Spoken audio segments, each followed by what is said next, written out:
Hello, everyone. I'm Tracy Derwin, and I'm here with Shane Buell. In today's video, we're going to be discussing this really pretty unbelievable event or type of fire. It's called the Holy Fire. Now, this happens every year on Easter Saturday, so it just happened, and this has been going on for 1700 years. This takes place in Jerusalem at the Holy Sepulchre, which is the tomb of Christ, and it's a self-igniting fire, which originates in the tomb, and one Orthodox priest is allowed to go in there and observe this fire starting, and then he takes his candle or torch and then carries it out of the tomb, and everyone's out there, getting their candle and getting that flame and eventually taking it to their respective towns or cities. Now, this is not a normal fire. This fire does not burn other things, and we'll explain a little bit the science behind why that is. But what you can do is put the fire on your clothing, or some men are seen putting it over under their beards, and it does not ignite. This happens during the period after the fire starts. It's not forever, but the fire does change as time goes on. Now, this Yeah, it didn't even burn his beard.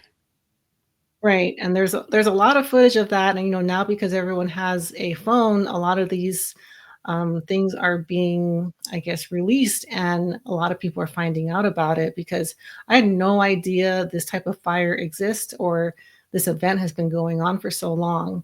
I would say the Muslims and the Israelis have been trying to prevent this event from happening for a long time, and there is a lot of it is highly regulated. So a set number of Christians from each country are allowed to go in and experience this for themselves. Now, I'm going to play this interview from a priest, and it was his job for 16 years to go and get the fire and observe what happens in there. In an interview in 1988 with His Beatitude Patriarch of Jerusalem, Diodorus, who was the Patriarch of Jerusalem from 1980 to 2000, His Beatitude narrated his experience. I enter the tomb and kneel in holy fear in front of the place where Christ lay after his death and where he rose again from the dead. I find my way through the darkness towards the inner chamber, in which I fall on my knees. Miracle of God. At a certain point,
and have received the holy fire.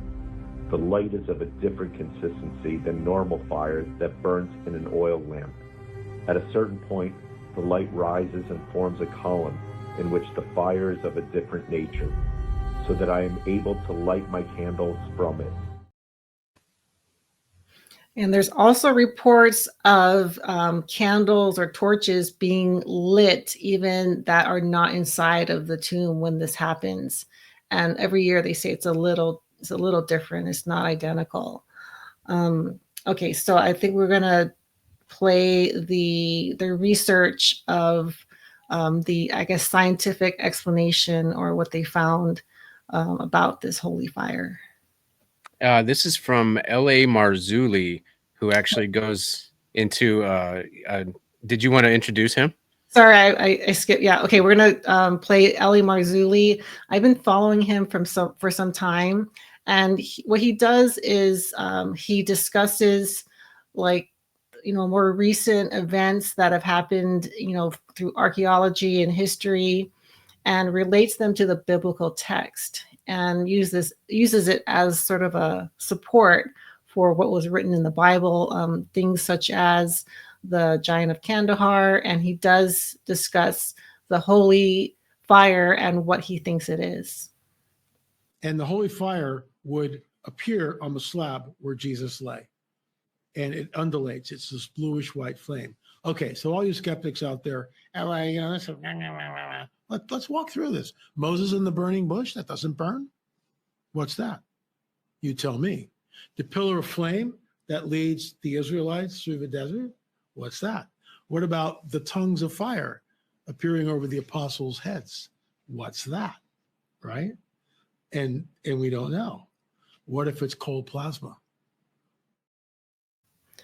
So when I heard him say cold plasma, I was like, wow, that, kind of makes me think of some of the discussions we've been having of the more recent fires that we discuss. Also, did you want to say something? Well, so like when we showed the clip earlier of the people holding it up to their clothing and their beard and it wasn't catching fire, when I first saw that, I figured that it might be related to cold plasma. And then when I came across that clip of L.A. Marzulli basically confirming that, then I figured we were on the right track. Okay, so let's play the next clip and then we'll talk about the Shroud of Turin. I used a pyrometer and it registered the temperature of the holy fire right after its descent. At once, I washed my face with this fire, and it did not burn, and measured its temperature. And it turned out that the average temperature of the fire that I was holding and the fire being held by my neighbors was 42 degrees Celsius. 15 minutes later, I measured the temperature again, and it had reached 320 Celsius by that time. The miraculous fire lighting the patriarch's candles has been reported to be different from normal fire. A hand placed in the flame is not burned, at least in the first few minutes after the miracle. That led scientists to study the concept of low-heat plasma. Plasma is a state of matter where a significant proportion of the particles are charged or ionized. It's considered to be the most abundant state of matter in the universe. It's associated with stars, also with interstellar gas. On Holy Saturday 2008, around 9 in the morning, Andrei Volko, Doctor of Philosophy in Physics and Mathematics, and an Associate Professor in Mechanics of Materials at the National Research Nuclear University of Russia, situated himself approximately 15 meters from the Holy Sepulchre. His basic priority was to record the phase of electromagnetic radiation at specific frequencies using the oscilloscope. For 12 years before, he has been studying the so-called low-heat plasma. He succeeded to record both low-heat plasma as well as electromagnetic and low electrical discharge, and both coincided with the timing of the emergence of the fire. Right, so it is also related or has been used to explain how the Shroud of Turin came to be. Now, the Shroud of Turin is the fabric that Jesus was wrapped in after his crucifixion. And I know LA does a little bit about how he thinks the cold plasma fire or the holy fire is responsible for this. And more recently, I think this past year, they carbon dated this cloth, and they did find out it aligns with the time frame of Christ. So I think it's fairly understood that this shroud is authentic. So it really was the cloth that Jesus was in. Now I'm going to address the claims of fraud. Should we go into that? Yes. Okay, so a lot of critics have called this a fraud, that, it's not really a miracle, it's something else going on. They've said that the priest is carrying something in, or that some substance is carried into the tomb ahead of time. But I will say that there is security around this tomb by non-Christian officials. Also, the priest is searched by, again, the non-Christian official, so he's not carrying anything on him, some kind of ignition device. There's also reports that they're using white phosphorus, which is a self-igniting substance, to start this fire. However, white phosphorus wasn't discovered till the 1600s, and white phosphorus burns more like a regular fire, so it wouldn't explain why the fire doesn't burn other things. Right. And not only does it burn like a regular fire in a combustive flame, but the flames of white phosphorus are much hotter than a normal fire, actually. So white phosphorus can reach 2,500 Celsius or about 4,500 Fahrenheit, which is Right. definitely enough to burn people for sure. Right. And so this fire really is being ignited from something else.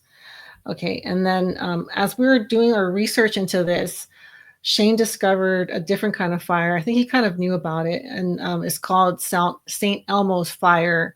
I'm not talking about the show, but this actual fire that exists, and it's different from the other types. And I'll let him explain what that is.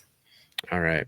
So before I get into St. Elmo's Fire, I still want to touch on one more on the fraud aspect of this. So like Tracy said, the Israeli police actually do search the area beforehand to make sure that there's nothing in the chamber and nothing on the priest. And then they also have, I guess, a group of Muslims from two different families. They come and they lock it actually until the time of the ceremony. And so there's a lot of oversight. And then one of the other claims of fraud had actually said that, speculated that maybe they were sneaking a transformer or placing a capacitor or some type of antenna within the chamber. And they have ruled that out. But one thing they might not have thought of is whether the building itself could be an antenna or a capacitor or a transformer. And that does bring me to Elmos Fire now. So I want to show this picture of church steeples that have what looks like a buildup of corona discharge of electricity at their tips. Now, this is a type of plasma which has been nicknamed St. Elmo's Fire. Now, you will sometimes see this build up on the tips of church steeples, but historically, it was first seen on the masts of sailing ships. And that's where it got its name, was after St. Elmo. But anyway, so sailors would often see this on the masts of their ships, and it's typically the taller the object, the more likely it is to experience St. Elmo's Fire, which happens usually from an electrical differential that exists between the upper atmosphere and the ground. Now, sometimes there are, space weather events or other things that can increase the amount of electrical charge in the atmosphere. And so, objects that are tall and pointy are going to be more likely to experience this phenomenon. We have also seen it in Austria. This is an observatory in Austria, and they have like metal components that stick out from the building, and you can see at the tips of these metal pieces that there are what looks like small corona discharges going on. And this is a type of plasma and has been given the nickname St. Elmo's Fire. Now, this isn't the only place that it is normally seen. Airplane pilots will also see this. It's more typical when they're flying through a thunderstorm, but it can also happen when they're flying through any charged air mass. Even clear air can exhibit St. Elmo's Fire. So what happens is the electrons will build up along the edges of the metal, and then they will discharge, and that's what you're seeing here. All right. So St. Elmo's Fire is a type of plasma, and plasma is the fourth state of matter. However, it's a type of energy that goes relatively unrecognized, not just by the mainstream of the population, but also, mainstream science tends to discount the effects of plasma. And so, we've mentioned on this channel before, when it comes to fires and the source of ignition, that there are several different things that can cause a fire to ignite. Some of them are called, dry lightning or whatever they want to say that is.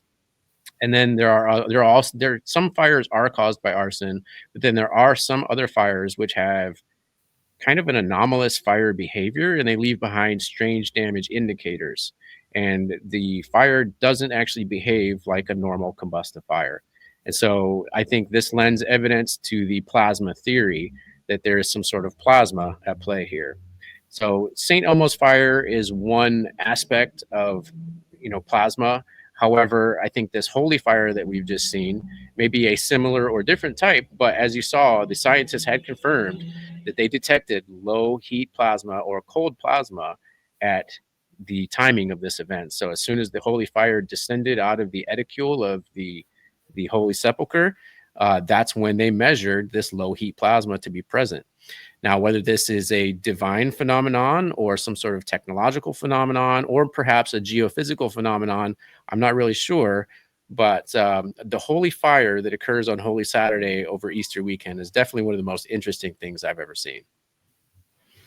Right. And then those images of the churches, it is reminiscent of the Tesla towers. Just made me think of those. Yes, it is. I would say that there is some similarity here with Tesla coil technology. So Tesla coils, you normally see like a cylindrical vertical coil that is usually topped with a toroidal or a spherical cap on top.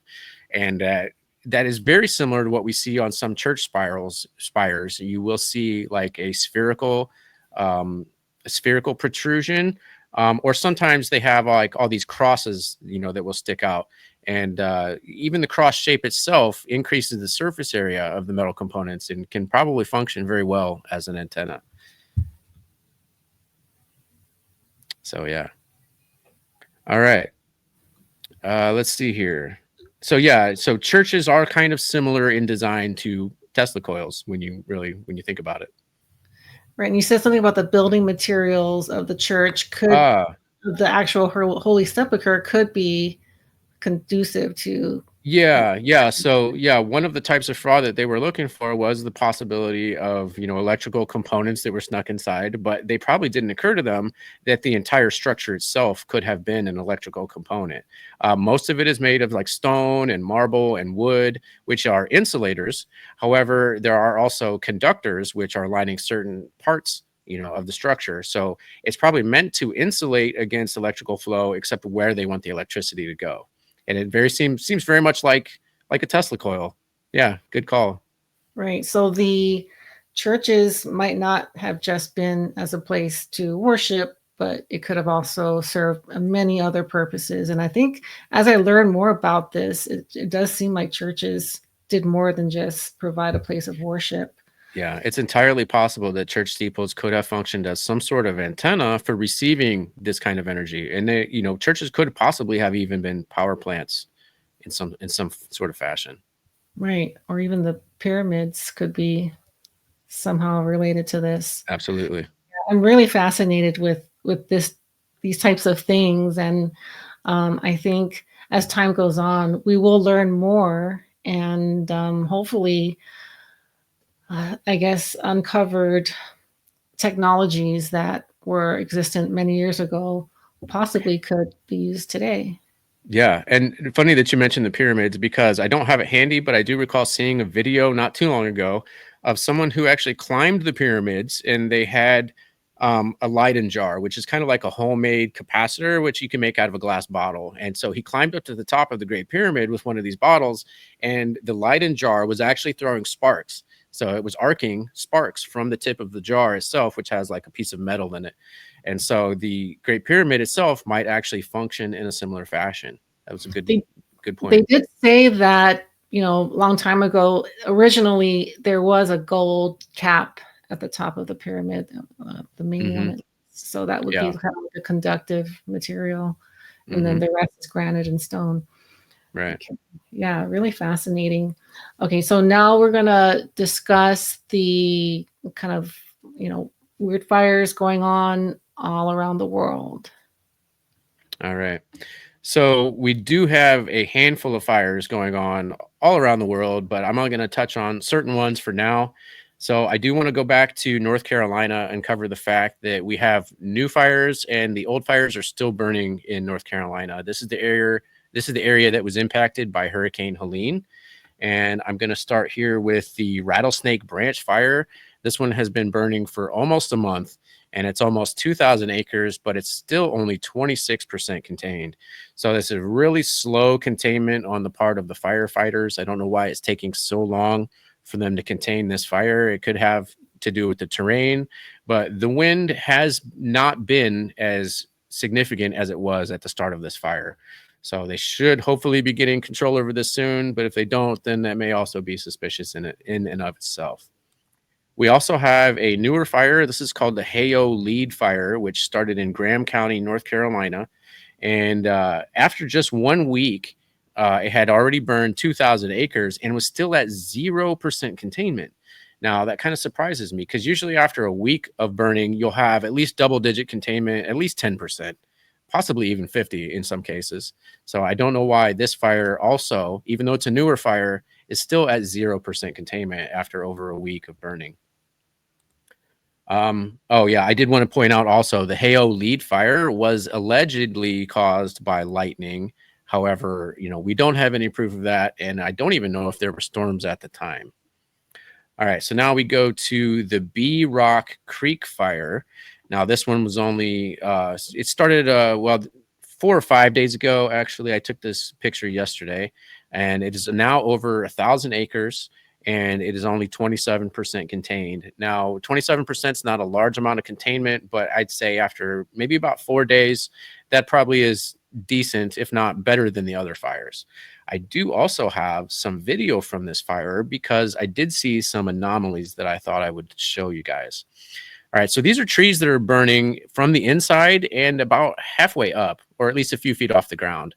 Normally, we will see trees that will burn at the ground level, but here you see trees that are burning at least waist to shoulder height, and that one there you can see was clearly burning from the inside, which most trees burn from the outside in, and so when a tree burns from the inside out, that's an anomaly that could be associated with plasma fire or some. So yeah, to me, that's an anomaly. When you see something like that. And now we also have fires in New Jersey.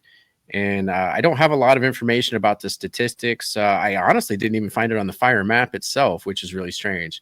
But I am going to show you some footage from New Jersey.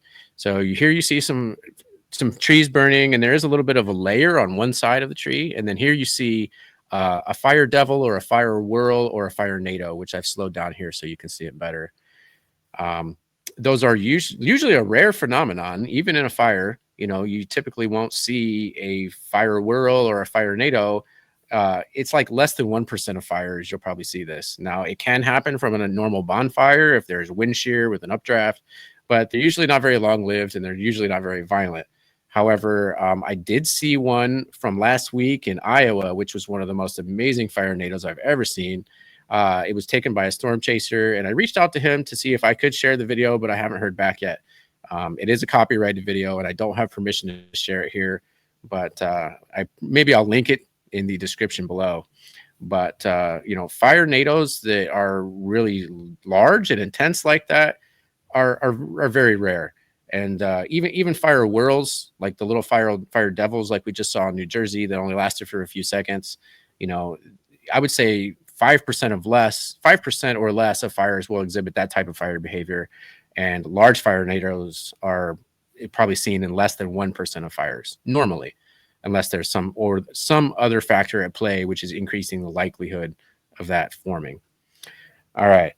So now I also want to go to Fort Worth, Texas, where we have a recycling plant that has caught fire.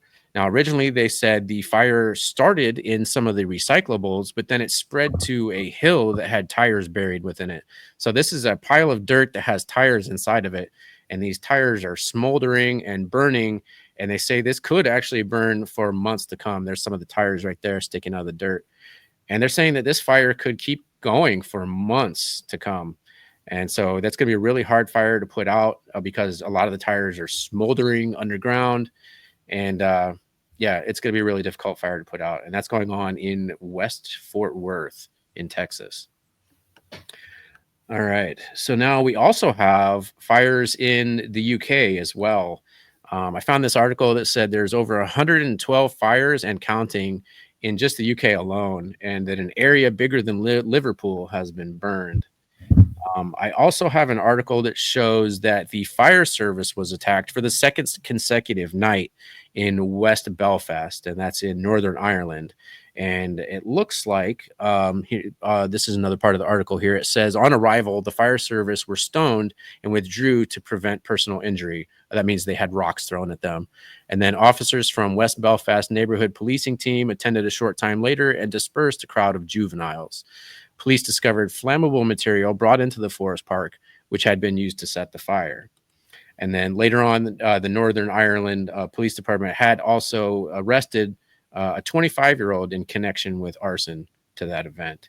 And I do have some footage that I want to show that is also from the UK. So this is from the UK, and it says over 24,000 hectares have burned, and that's over 40 no, that's I believe 60,000 acres actually, which is it's a very large amount of a small island to have burned.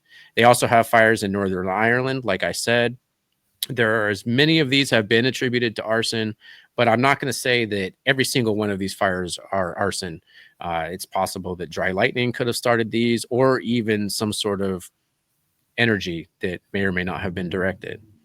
But regardless of the ignition source, we're seeing a lot of fires, also including in Wales as well. This is the only picture of a fire that I could actually get from Wales, but over time, we probably will see more videos and images that come out of the UK that show the damage, not just in Wales and Northern Ireland, but also elsewhere in the UK, including Scotland.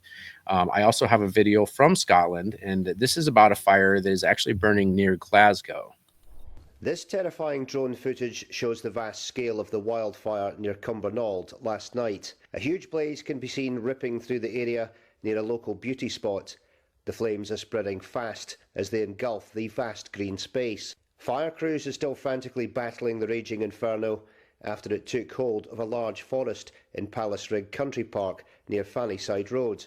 Plumes of thick black smoke can also be seen billowing from the scene, forcing local road closures. Fannyside Road is currently closed between Forest Road and Cumbernauld and the B803 Greengears Road. Police Scotland have ordered all residents to keep their windows closed. While the fire took a real hold of the area last night, this morning the area was still very much alight.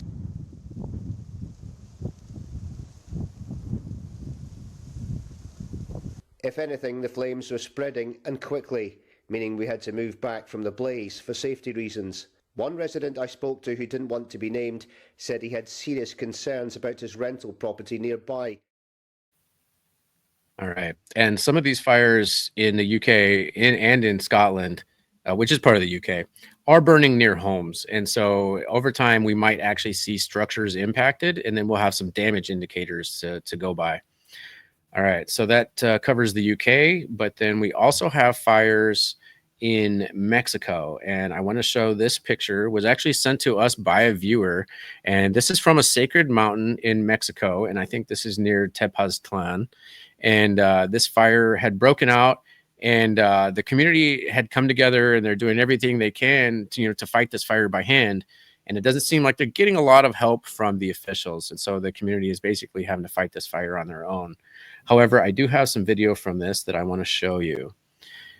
So this is actually in Oaxaca, Mexico, this clip right here. And there's fires all over the Mexico area. Now, this is the one from Tepoztlan, and you can see how the smoke is rising from the cliffs here. This is known as a sacred mountain, and it's a very sacred site, and the community here is doing everything they can to protect it. Now, here is an anomaly where you see a layer of plasma on the left side of the tree trunk. It's like 1 inch thick layer of plasma, and it's like very evenly distributed along the vertical length of the tree, but only on the left side. And I found that to be strange. It does kind of remind me of like some of the telephone poles and everything that we've seen in the videos that were shown by Jeff Snyder. Well, you'll see one side of the telephone pole is burned, but not the other side. All right. So that kind of covers the fires in Mexico. But we also have fires again in Chile Chile. And so I'm going to show some of the footage here. You can see very violent fires erupting off of what looked to be like a fir or a pine tree. And then you also see, oh, this tree here seemed to be, you only saw it briefly, but there was a tree that had the tips that were glowing of the branches. And then this is a panoramic view that shows just how widespread the fire is across the hillside. And then here's another view that shows just how violent the flames are and how quickly they're rising. And then there's this little spot fire next to the fence too, which could also be anomalous as well, judging by the direction of the wind and the lack of embers. You do see some embers, but very few. Now, this particular home down here looks like the fire is coming from the inside, but I don't see any flames that were actually on the outside of that particular home. And then here's another view of the violent fire. Some of this could be attributed to the wind, but look how rapid of a rise that these flames have as they leap from the ground. To me, that almost doesn't look natural. And then here's a structure that has a metal roof that has collapsed, and you can see just how completely burned all of the flammable materials in that structure were. Okay, so not only in Chile do we have fire burning again, but we also have some fires in Russia, Siberia specifically, which has destroyed 65 buildings. I haven't seen any images of that yet, but I will, be looking on the lookout for that, including 33 residential homes. Now, many of the articles that I had seen had attributed this wind event to a hurricane. So they had a wind event in Russia. This was in a place called Khakassia, Russia. And it turns out that this is probably landlocked by over 1,000 miles from any ocean. And it was a mistranslation of derecho that they had. So they had a derecho that they mistranslated as a hurricane. However, it contributed to a fire that also erupted there. And I'm going to show some video. This is the smoke plume from the fire in Khakassia, Russia, which was, from a fire which was fanned by a derecho. Now, this derecho had wind speeds of over 85 miles an hour. And so there was hurricane force wind speeds, but they were straight line winds. We often see this with a fire. I don't know what came first, the wind or the fire. But, if you have a fire and, 85 plus mile per hour winds, it's going to be very hard to control that fire, regardless of the source of ignition. It's going to be hard to control that fire. So, yeah, that's the only other fire that I have to cover today. But I just wanted to show that there. I lost you for a second, but I think I got everything in. Okay. All right. What about you, Tracy? Sure. All right. So thank you, Shane, so much for digging up all that information. And what do you think? I mean, do you think this holy fire, like what's causing that, might be happening today? Well, so I do think that there is a type of plasma energy which is on the increase. It could be due to space weather, or there could be some sort of divine events going on, but I'm a little bit more skeptical. I do need a scientific explanation before I can wrap my brain around something. Even if it's a divine event, I do believe there's a scientific explanation for how it works. Whether it's multiple dimensions or whatever you want to invoke, I do believe that there is divinity. However, I am kind of a hardline skeptic when it comes to this. And so my first thought is space weather. I know that we are experiencing a coronal hole stream, which has caused I think a G4 level storm, which is now abating, and it could actually have something to do with the internet issues that we're having. So we did experience a geostorm, which is now on the decrease, and it also has increased the amount of plasma which is delivered to the planet. And I have seen correlations with coronal hole streams and large magnitude earthquakes. And so we could also be at risk for large magnitude earthquake this week. But I think what is going on is a plasma event, whether it's divinely orchestrated or not is up for debate. However, I do think that the sun and the space weather does play a part. However, the ionosphere and the interaction of the atmosphere with the ground level is also a huge factor, and humans actually have a lot of control over those aspects. So whether it's, ground current, atmospheric current, or even the ionospheric currents and magnetic fields, we do have an influence over that. And so, it's hard to draw the line between what's natural space weather, what is anthropogenic human caused events, and what may be divine intervention. So I am open to all three. However, I do need to have a lot of information in front of me before I can actually have confidence in one explanation over another. Right. But I think what was so amazing is that this holy fire isn't common knowledge. Even people who are familiar with the Bible, this is news to them. So I thought it was really important that I bring this forward. I know a lot of our viewers are sort of biblical scholars and might even be familiar with this holy fire. So if you are familiar with the holy fire occurrence and you have an opinion, please let us know in the comments what you think is going on, and if you think it's related to what we're seeing, currently. So I think that's going to do it for today. If you haven't subscribed yet, please do so before you leave, and like, comment, share this video so we could let as many people know about these events. So with that, thank you guys so much for being here, and we'll see you all soon. Bye.